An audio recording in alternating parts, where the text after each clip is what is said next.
السلام علیکم ورحمۃ اللہ وبرکاتہ۔ ایک نیکی کریں گے تو ثواب 10 کی صورت میں لکھا ہے۔ حضرت رابعہ بصری تشریف فرما تھیں کہ ایک خادمہ نے خبر دی کہ کوئی 4 مہمان آئے ہیں۔ فرمایا ان کو بٹھاؤ اور ان کو کھانا کھلاؤ۔ تو خادمہ نے عرض کیا کہ باورچی خانے میں تو صرف ایک روٹی پڑی ہے اور مہمان 5-6 ہیں۔ فرمایا اس روٹی کو باہر جا کر خیرات دے کر آؤ۔ تو خادمہ گئی اور خیرات کر آئی۔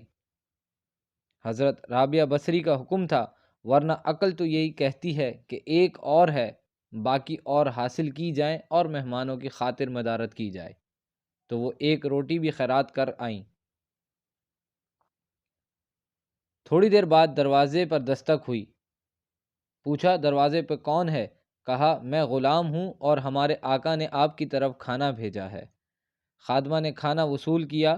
حضرت رابعہ کو کہا یہ لیں، کسی نے کہا کھانا بھیجا ہے۔ آپ نے فرمایا دیکھو، کپڑا اٹھایا، دیکھا تو 5 روٹیاں تھیں اور کہا کہ وہ کسی اور کے گھر بھیجا ہوگا، اس کے آقا نے وہ غلطی سے یہاں آ گیا ہوگا، جاؤ اسے جلدی سے واپس دے آؤ، یہ کھانا ہمارا نہیں ہے۔ تو وہ کھانا واپس کر دیا گیا۔ پھر دروازے پہ دستک ہوئی۔ دروازہ کس نے کھٹکھٹایا ہے؟ کہا میں فلاں آقا کا غلام ہوں، میرے آقا نے کھانا بھیجا ہے۔ خادمہ نے وصول کیا۔ حضرت رابعہ نے کپڑا اٹھایا تو دیکھا اس میں 7 روٹیاں تھیں۔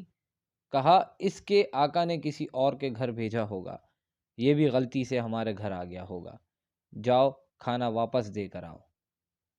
تو پھر کھانا واپس کر دیا گیا۔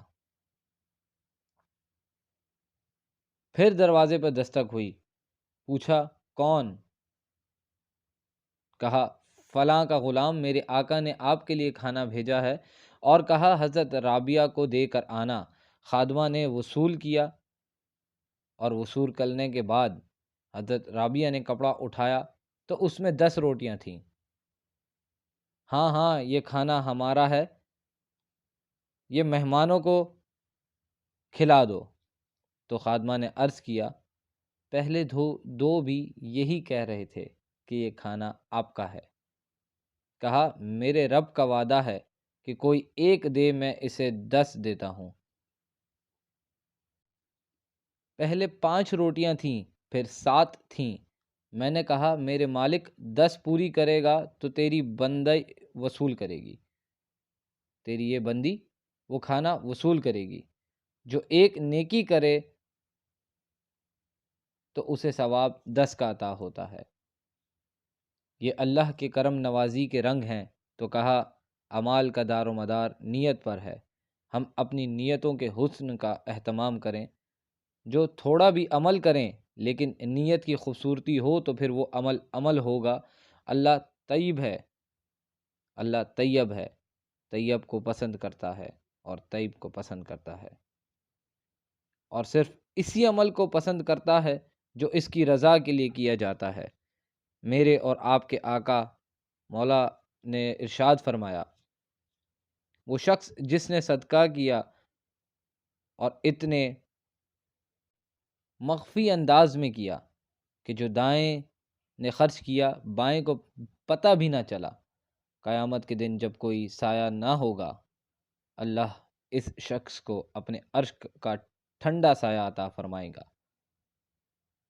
ماہ سیام میں عید کے موقع پر آپ کام کریں، غربا کی مدد کریں، لیکن اگر آپ خلوص نیت کے ساتھ نہیں کر سکتے تو کسی غربت کا مذاق بھی نہ اڑائیں۔ اس طرح کسی کی تذلیل نہ کریں۔ آپ ایک خاندان اپنے ذمے میں لے لیں، اگر یہ اہتمام ہو سکتا ہے، اس کو بھی نہ پتہ چلے کہ یہ میرے گھر میں اہتمام کہاں سے ہوا۔ اگر ایسا بھی ہو جائے تو بہت اچھا ہے، لیکن اگر یہ نہیں ہو سکتا تو کم از کم اس کا اور تمہارا راز ہونا چاہیے، اور درمیان میں جاننے والی ایک ہی ذات ہو اور وہ رب کی ذات ہو، تو پھر دیکھنا اس سے قلب کو سکون اور روح کو راحت اور اس کا اجر کتنا نصیب ہوتا ہے۔ لیکن آج ہمارے عمل ریاکاری سے بھرے ہوئے ہیں۔ تو میرے بھائیوں، میرے دوستوں، اللہ سے دعا کریں کہ اللہ پاک ہمیں ان سب باتوں پر عمل کرنے کی توفیق عطا فرمائے۔ آمین ثم آمین۔